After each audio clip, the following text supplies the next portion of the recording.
पहनकर बड़े प्रसन्न हो रहे हैं।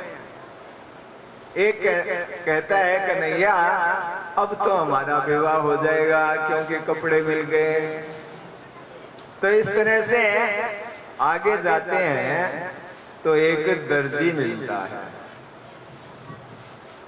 और वो दर्जी है उनको काट छांट के सही कर देता है और इस तरह से अब कपड़े हैं उनके लिए बिल्कुल फिट हो गए। फिर एक श्रीदामा नाम का माली मिलता है। वो माली है वो उनको सुंदर सुंदर हार पहनाता है पुष्पों के। तो अब शोभा और भी विचित्र हो गई। फिर आगे बढ़िए लोग मिलते हैं, वो भी कुछ पान सुपारी आदि भेंट करते हैं भगवान को, क्योंकि बड़े चतुर हैं। वो सोचते हैं कि हो सकता आगे राजा यही हो, तो हमें तो फिर इनसे ही लाभ होना है ना। अस्तु आगे गए तो जो कुब्जा है त्रिवक्रह, वो कुब्जा मिली जो कंस की दासी थी। वो कंस के लिए चंदन आदि है लेप के लिए ले जाया करती थी, चंदन उपराग आदि। तो उससे भगवान ने कहा कि हमारे भी थोड़ा ये चंदन लगा दो। तो जैसे उसने देखा तो वो कहने लगे कि वास्तव में तो इसके अधिकारी आप ही हो। इसलिए उसने अपना चंदन आदि है वो भगवान को समर्पित किया। अब वो 3 जगह से मुड़ी हुई थी, उबड़ी थी। तो जब उसने चंदन आदि भेंट किया तो क्या हुआ कि भगवान ने उसके पैर पर एक पैर रखा और ठोड़ी पर हाथ लगाया और एक झटका दिया तो वो बिल्कुल सीधी हो गई। सुंदरी तो भगवान ने उसे पहले ही कह दिया था और अब सुंदर बना दिया।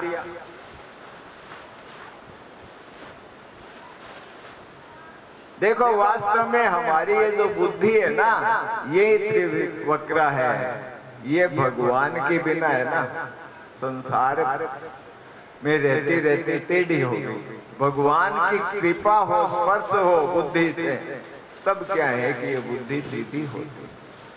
अब उसे कुब्जा ने कहा कि प्रभु आप मेरे को छोड़कर अब जा कहाँ रहे हो, मेरे साथ चलिए प्राणनाथ। तो भगवान ने कहा कि भाई मैं बाद में आपके पास आऊंगा। आश्वस्त किया। आगे गए तो धनुष यज्ञ जहां होना था वहां पर धनुष की पूजा हो रही थी और एक कंस को ये बताया था ब्राह्मणों ने कि ये धनुष यज्ञ यदि पूर्ण हो गया तो यज्ञ पूर्ण होने पर आप दीर्घायु हो जाओगे और धनुष यदि बीच में खंडित हो गया तो फिर इससे विनाश हो सकता है। तो उसने बहुत प्रहरी रक्षक रख रखे थे। तो ऐसे में भगवान जब उस धनुष के पास गए तो कहने लगे भाई क्या मैं इस धनुष को छू के देख लूं। पर वो धनुष तो बहुत भारी था, जैसे रामावतार में कोई उस धनुष को नहीं उठा सका ना, उसी तरह का ये धनुष था।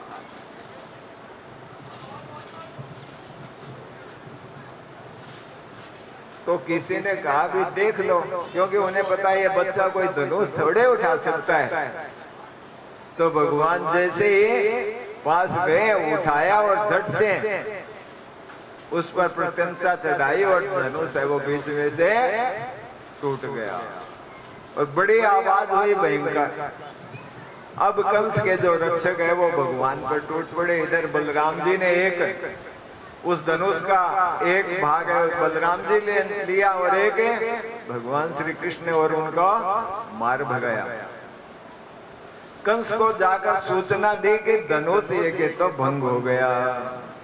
अब कंस को बड़ी चिंता हुई कि ये तो अब शकुन हो गया। उसको रात्रि में नींद ही नहीं आई। स्वप्न देखता है तो देखता है कि मेरा धड़ तो है, वो सिर नहीं है। इस तरह के दुस्वप्न होने लगे। उसने अपने मल्लाहों को, कोलियापीड़ हाथी को, उनको तैयार किया कि भाई तुम तैयार रहो। घबरा गया कंस बहुत। इधर भगवान है वो नंद बाबा के पास आए। वहां पर उन्होंने खाया पिया, क्योंकि माखन मिश्री आदि लेके आए थे, और फिर रात्रि में विश्राम किया। प्रातः काल हुआ तो वो पहलवानों का वो अखाड़ा और वहां जाने का जो रास्ता था वो अवरुद्ध था। चारों ओर लोग बैठे हैं। कोलियापीड़ हाथी को पार करने जाना था, तो किसी तरह से उनको जब रोका गया तो भगवान ने उस हाथी को पकड़ के पूंछ पीछे खींचा, और वो मदिरा पिया हुआ मस्त हाथी था। कहते हैं उसके अंदर 10,000 हाथियों का बल था।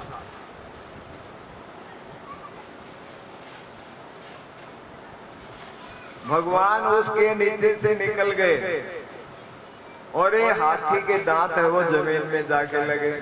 इस तरह से उन्होंने उस हाथी को भी दे मारा, और ये हाथी का अंत हुआ। उसके दांत हैं वो दोनों ने एक एक दांत है वो ले लिया। वहां से अखाड़े की ओर गए तो अखाड़ा लगा हुआ है, चारों ओर बहुत लोग बैठे हुए हैं। मुष्टिक है, चाणूर है, सल है, तोसल है, कूट है। ये कंस के बड़े पहलवान। ऊंचे रंगमंच पर कंस बैठा है, भयभीत था इसलिए ऊंचा बैठा हुआ था। तो मल्लों ने श्री कृष्ण से कहा, बलराम जी से कहा कि आओ हम राजा की प्रसन्नता के लिए मल्ल युद्ध करते हैं, राजा को दिखाएं मल्ल युद्ध करके। भगवान कहने लगे कि देखो आप इतने बड़े बड़े योद्धा हो, हम छोटे बालक हैं, आपकी और हमारी क्या बराबरी है। तो वो कहने लगे अरे क्या बात करते हो, आपने बड़े बड़े राक्षसों का संहार कर दिया। तो उन्होंने पकड़ के जबरदस्ती है वो अंदर अखाड़े की ओर उनको कर लिया।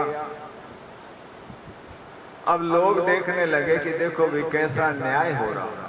तो कई तो वहां से उठ के भी चले गए कि कहां छोटे बालक और कहां ये। पर युद्ध हुआ तो भगवान लीला कर रहे हैं, और इस तरह से मुष्टिक को भगवान ने, चाणूर को, बलराम जी ने मुष्टिक को, इस तरह से दोनों के साथ मल्ल क्रीड़ा करते हुए दोनों को मार डाला। फिर सल है, तोसल है, कूट है, वो आए, उनको भी पछाड़ दिया।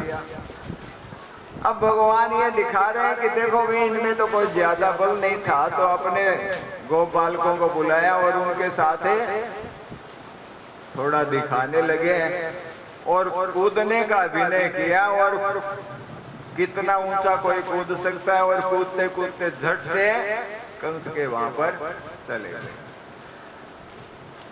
कंस के यहाँ वो बाजा बजाने वाले बाजा बजा रहे थे। कंस ने कहा रे रोको इसको, किसके बाजे बजा रहे हो?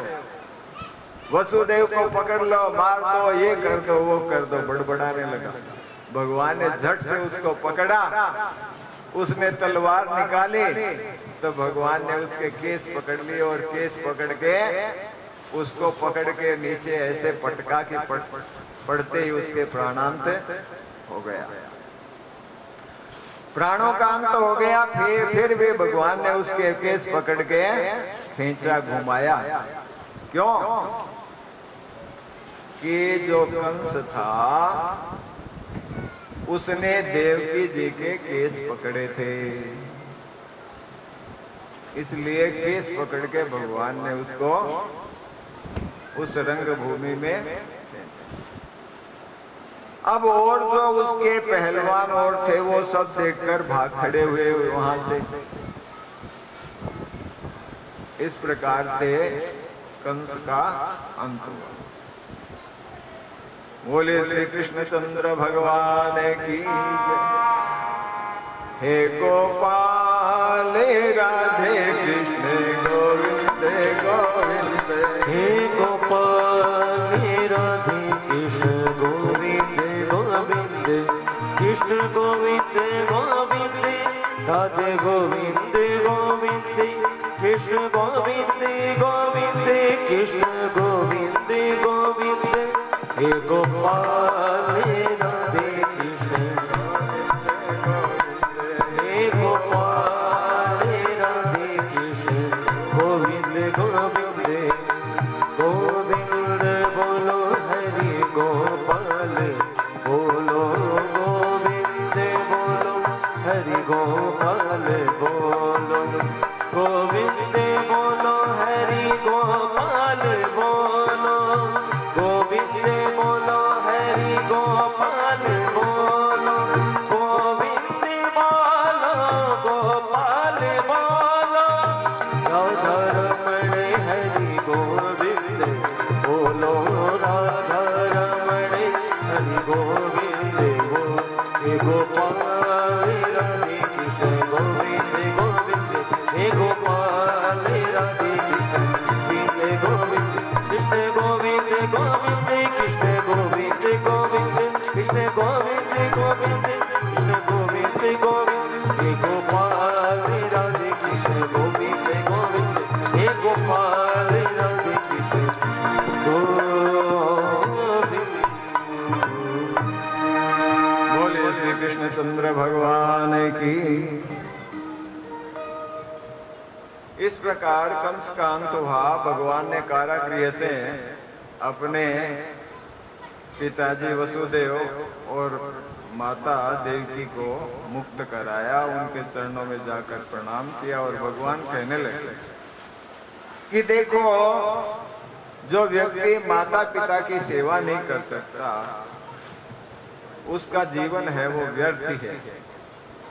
पर हे पिताजी, क्योंकि हम इतने समय तक आपसे मिल ही नहीं पाए तो हमें आपकी सेवा का और आपको हमारे बचपन का कोई आनंद है वो नहीं मिल सका। इसलिए हम आपसे क्षमा चाहते हैं। और वहां से उनको मुक्त करा के वसुदेव जी ने बहुत सा दान दिया। और नंद बाबा को भगवान ने कहा कि बाबा देखो, अब हम यदि गोकुल जाएंगे तो आपको भी बड़ी दिक्कत होगी, क्योंकि कंस के मारने से इनके साथ हमारा अनायासी बैर हो गया। तो इसलिए आप कृपा करके अब गोकुल पधारो और मैं बाद में आऊंगा। यहाँ का राज्य जो है वो सुव्यवस्थित करने के बाद। तो उग्रसेन ने जो कारागृह में बंद थे उनको मुक्त करवाया और मुक्त करवा के उनको राजा बना दिया और कहा कि आप जो आदेश देंगे उनका हम पालन करेंगे। इस प्रकार से भगवान ने उग्रसेन को राजा बना दिया। और अब क्योंकि उनकी शिक्षा दीक्षा भी नहीं हुई थी, इसलिए उन्हें उज्जैनी में सांदीपनी गुरु के पास पढ़ने के लिए भेजा गया।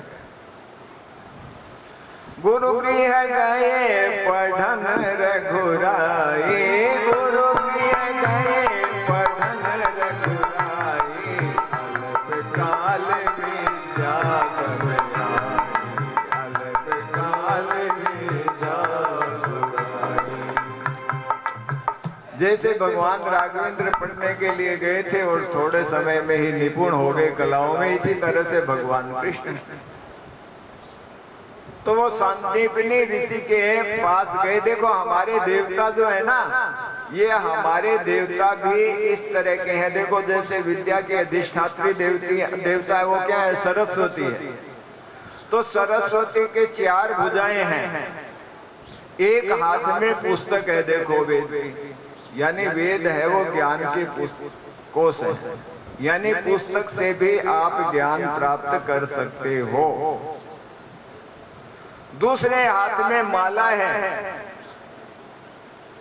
अर्थात विद्या बार बार स्मरण करता है विद्यार्थी, तभी विद्या सुरक्षित रहती है। कहा गया है अनभ्यासे विषम विद्या, अभ्यास नहीं करने पर विद्या विस्तुल्य हो जाती है और समय पर फिर याद नहीं रहती, इसलिए उसको दोहराना है, वो आवश्यक होता है।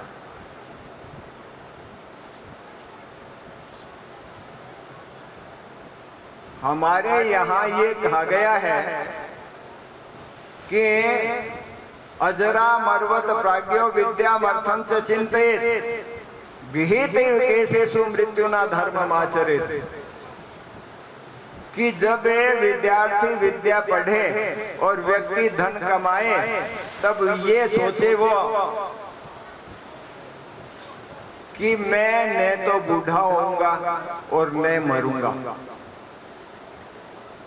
अजर अमर वत, जब विद्या प्राप्त करे और धन कमाए तो आदमी क्या सोचे कि न तो मैं बूढ़ा होऊंगा और न मैं मरूंगा।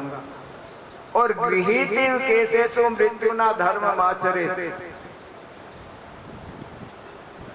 और साथ साथ ये बात भी सोचे कि मौत है ना, वो तो केस पकड़े खड़ी है, यानी कब भी आ सकती है, इसलिए धर्मम आचरेत्, धर्म का आचरण भी साथ साथ करे।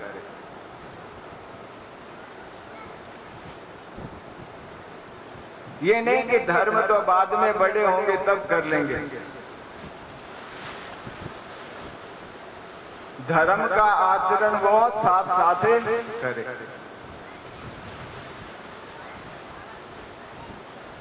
इसी तरह ये भी कहा गया विद्या विवादाय धनम मदाय शक्ति परेशान परिपीडनाय खलस्य साधो विपरीतमेतत् ज्ञानाय दानाय च रक्षणाय। विद्या प्राप्त करें, पर विद्या प्राप्त करके क्या करें कि जो विद्या है वो ज्ञान के लिए प्राप्त करे, दूसरों को भी अच्छे मार्ग पर ले जा सके। कहा गया कि सत्पुरुष की विद्या है और एक दुष्ट पुरुष के, ये 3 चीजें हैं, विद्या धन और शक्ति। ये सज्जन के पास होती है तब तो उसका क्या प्रयोग होता है, और दुष्ट के पास होती है तब उसका क्या होता है। कि दुष्ट के पास होती है विद्या तो विवादाएं, वो झगड़ा करता है कि तेरे को नहीं मेरे को ज्यादा ज्ञान है, ऐसा नहीं ऐसा है, तो विद्या विवादाएं। और धनम मदाएं, धन दुष्ट के पास होता है तो वो उससे घमंड करता है, अहंकार करता है, उसका धन है घमंड के लिए होता है, दूसरों को दिखाता है। और शक्ति होती है उसके पास तो परिपीडनाय है, दूसरों को पीड़ा देता है, कष्ट देता है, दुखी करता है। तो ये 3 चीजें जब इस तरह से उपयोग होती है दुष्ट की और सज्जन की, ज्ञानाय दानाय च रक्षणाय।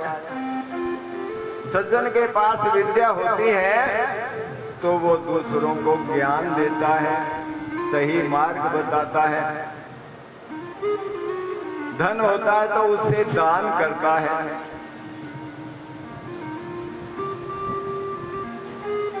और शक्ति होती है तो दूसरों की रक्षा करता है उससे।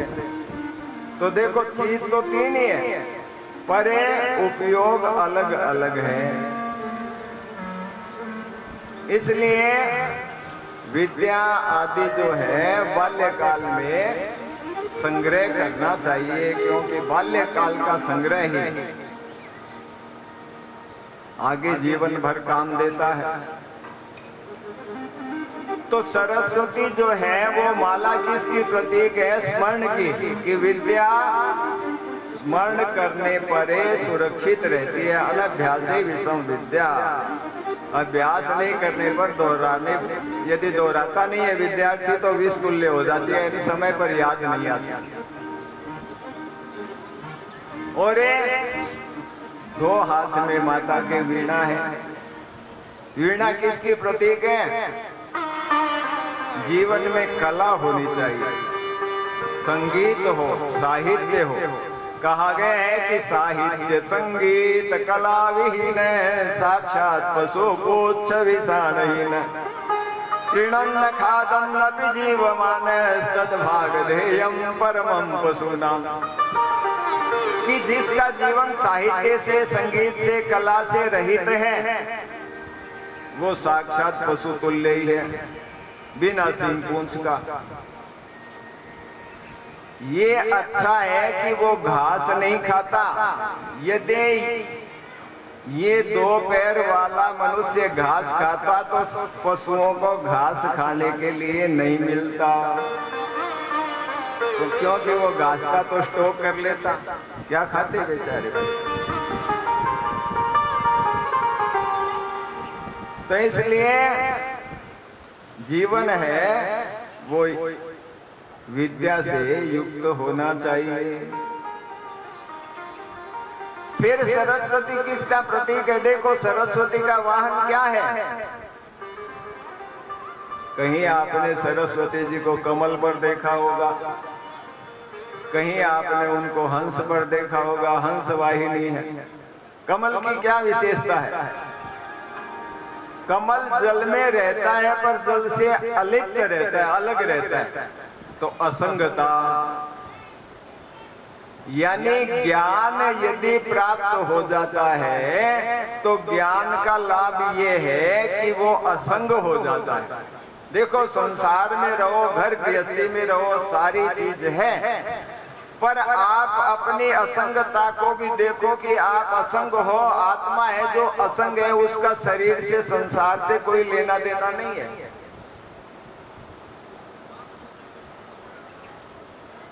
महाभारत में कहा गया है कि मातृ पितृ सहस्राणी पुत्र दार शतानि च,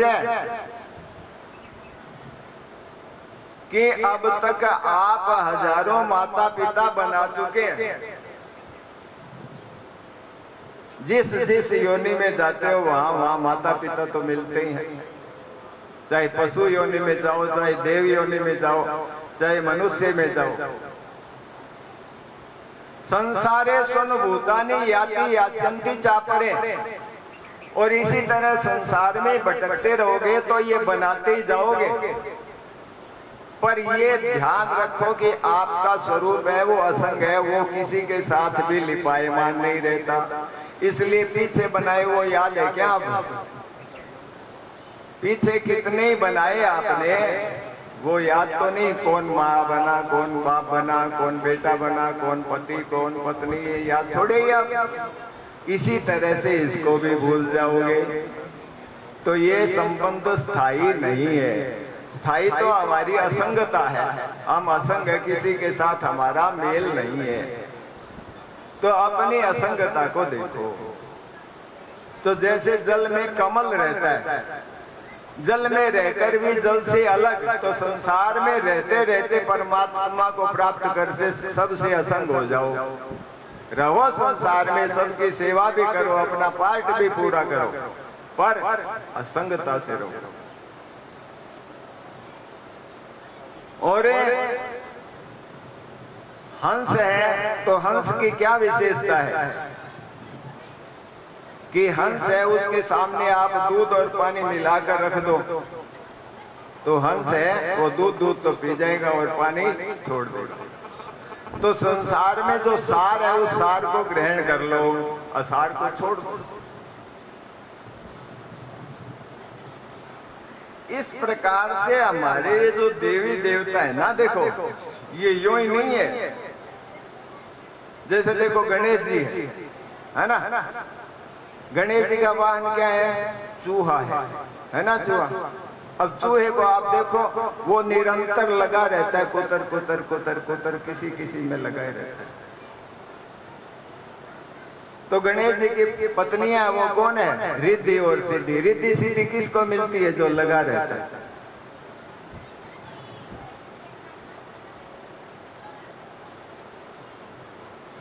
तो इस प्रकार से हमारे ये प्रतीक हैं, इनका बड़ा महत्व है, ये यूं ही नहीं है। तो भगवान ने वहां पर विद्या अध्ययन किया। तो विद्या अध्ययन करके फिर उन्होंने गुरु जी को दक्षिणा दी कि बोलो क्या गुरु दक्षिणा दे। तो सांदीपनी ऋषि ने अपनी पत्नी से पूछा, तो उनकी पत्नी ने कहा कि ये आपके शिष्य तो बड़े दिव्य हैं, इसलिए हमारा पुत्र जो प्रभास क्षेत्र में समुद्र में डूब गया था, वो पुत्र मैं भुला नहीं पा रही हूं, इसलिए हमें वो पुत्र मिल जाए।